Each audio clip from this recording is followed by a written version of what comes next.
On January 7th, 2019, Clemson shocked the college football world. They didn't just beat Alabama, they crushed them. Since the final tick of the clock in Santa Clara, pundits, fans, and neighbors began spinning theories worthy of Bigfoot as they tried to explain how this could have happened to Nick Saban's mighty Tide machine. One theory in particular seems to have caught hold, especially in SEC country. The SEC fatigue factor. According to this theory, Alabama was at a disadvantage having to fight it out week to week in the Rock'em Sock'em SEC. Damn it. Whereas Clemson drifted blissfully unscathed through its weaker ACC schedule. As the theory goes, when Alabama finally crawled to the playoff, they were too fatigued to compete with Clemson, who didn't even have to prepare for their inferior opponents each week and could instead use the entire year to focus solely on Alabama. There's a lot to unpack here, so let's take it point by point. Clemson played in the garbage ACC, while Alabama played in the best conference in the known universe.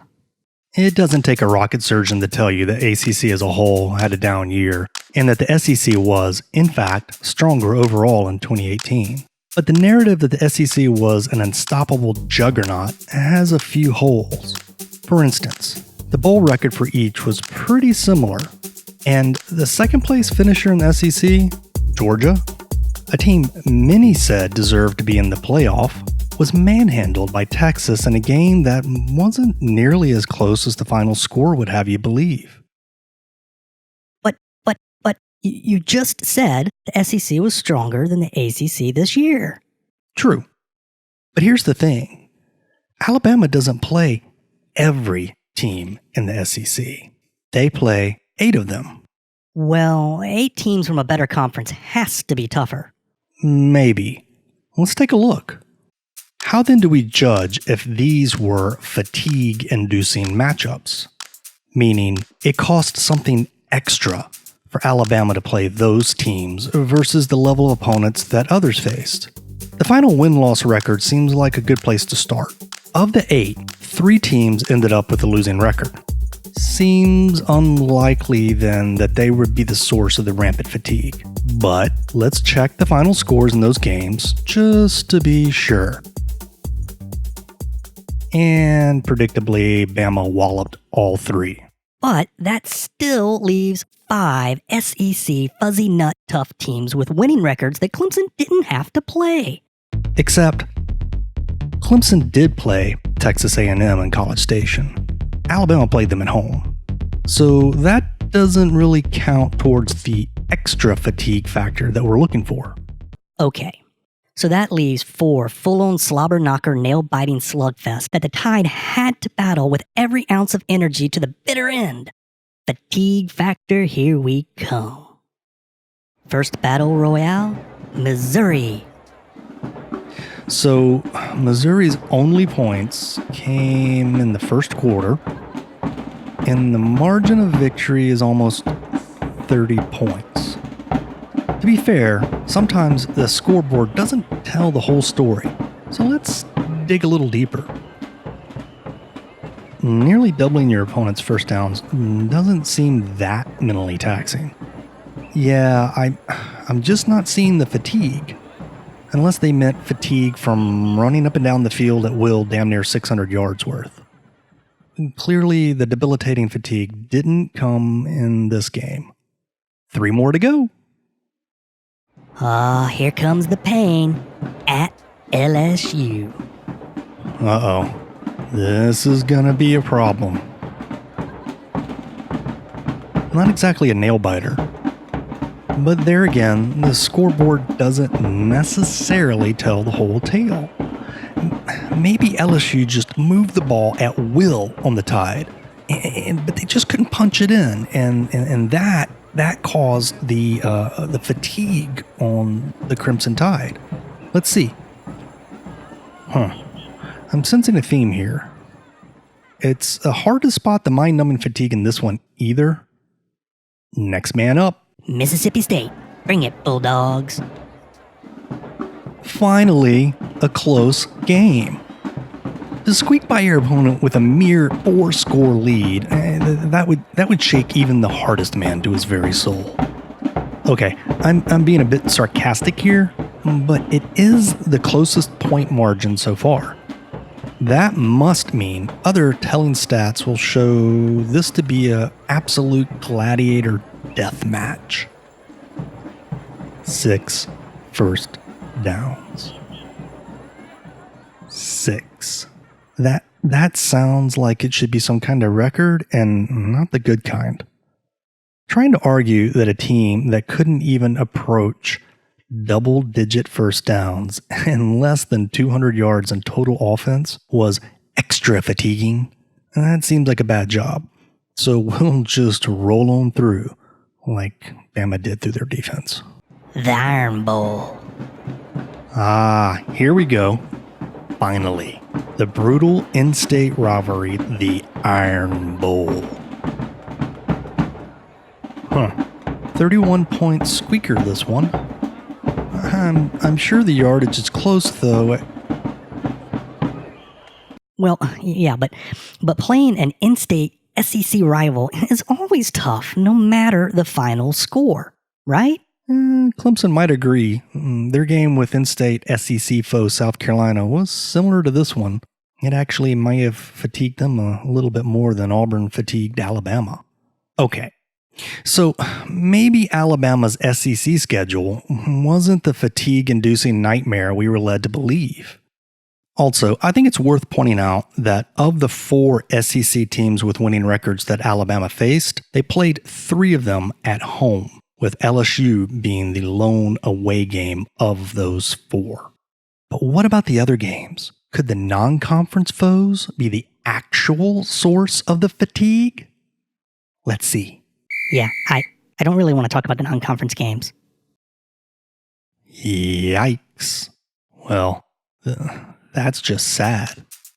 Then again, maybe it was the mighty Arkansas State Red Wolves in Week 2 that damaged Alabama so deeply that fatigue set in almost immediately, dooming them against Clemson in the championship game. I mean, 26-19, that is one of the closest games all year for Alabama.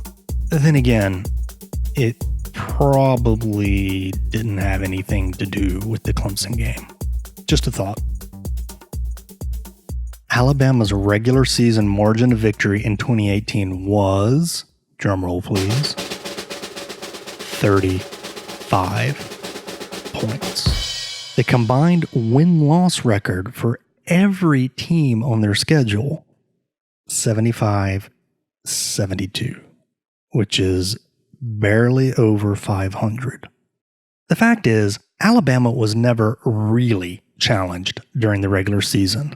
In fact, many of their star players, including their all-world quarterback Tua Tagovailoa, rarely played in the fourth quarter. Forget all that other stuff. The real reason Alabama was at a disadvantage against Clemson in the championship game is they had to play a real team in their conference championship, Georgia. And Clemson? They played Pitt. Surely the showdown with Georgia in the SEC championship game counts as fatigue-inducing, though. Okay, sure. That was a tough game, and Tua was dinged up, and it's never good having your Heisman candidate QB injured. But they did have a month to recover after this game. And as I said earlier, Texas opened a can of whoop butt on Georgia in the Sugar Bowl, and maybe they weren't really as good as everyone thought they were? Stop bringing that up. But if we're going to say it's unfair that they had to play Georgia while Clemson played a weaker Pitt team, wouldn't that also mean that Alabama unfairly won the 2017 national championship? I mean, if playing a weaker team is unfair, how about not even playing in the conference championship? 2017 Georgia and Auburn say hi. Okay. All that other stuff isn't the real reason that Alabama lost. The real reason is they had to play the tougher team in the college football playoff, Oklahoma. And Clemson, they got an easy Notre Dame team.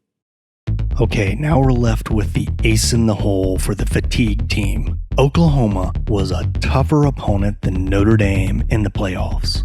Alright, well, this one is tougher to quantify. While Oklahoma's offense was certainly one of the best this season with Heisman winner Kyler Murray at the controls, Notre Dame gave Clemson the toughest defensive challenge they faced all season, and that includes Alabama. Alabama jumped to a quick 21-point lead and was never in any real danger of losing the game. Yes, Oklahoma finally woke up and began to score, but their defense couldn't do anything to stop the Tua-led Bama assault. The Clemson game was much closer until they hit Notre Dame for 2 quick scores right before the half. How does this work out fatigue-wise? Maybe a slight nod to Bama, but it's probably closer to a draw. Well, Clemson just couldn't survive if they had to play as many tough teams as Alabama does in a year. One final little chestnut that those who propose that Clemson wouldn't survive a tough season against real opponents like to throw out there is they couldn't play the top teams year in and year out the way Alabama does and still win a championship. So let's take a look at their records the last 3 years against final AP top 25 teams. Not where they were ranked when they played them, but where they ended up in the top 25 at the end of the year. Let's see. Clemson, 14-2. Alabama, 14-3. And for each of them, 2 of those losses were against each other. So I'm not sure how you could have 2 teams more equally matched over the last 3 or 4 years in every regard. The truth is, football is a brutal gladiator sport. And whether the opponent is a weak team or a tough team, it's draining both mentally and physically. And to the notion that you don't have to prepare for a weaker team, I challenge you to find one coach that would agree with that mindset. Not only would it lead to bad play on the field, it would send a terrible message to the team, not to mention stunt their growth as players. Plus, the record books are littered with the bodies of teams that didn't give every opponent their full attention. Dabo Swinney and Nick Saban are the best in the business for a reason.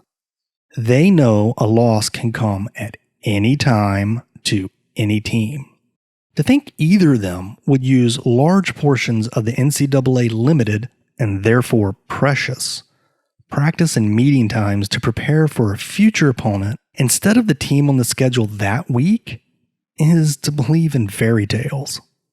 Does Clemson have members of their large support staff that use the year to prepare for likely playoff opponents, including Alabama? It wouldn't surprise me, but Alabama has by far the deepest and best funded staff in all of college football. So it would be silly to think that they aren't doing exactly the same thing. So, did the SEC inflict Alabama with extra fatigue that spelled their doom in the national championship? Looking at the data objectively, it sure doesn't seem like it. I really hate you. Then why did Alabama lose so badly? Sometimes the other guy's just better. What do you think? Is the SEC so tough that they're at a disadvantage?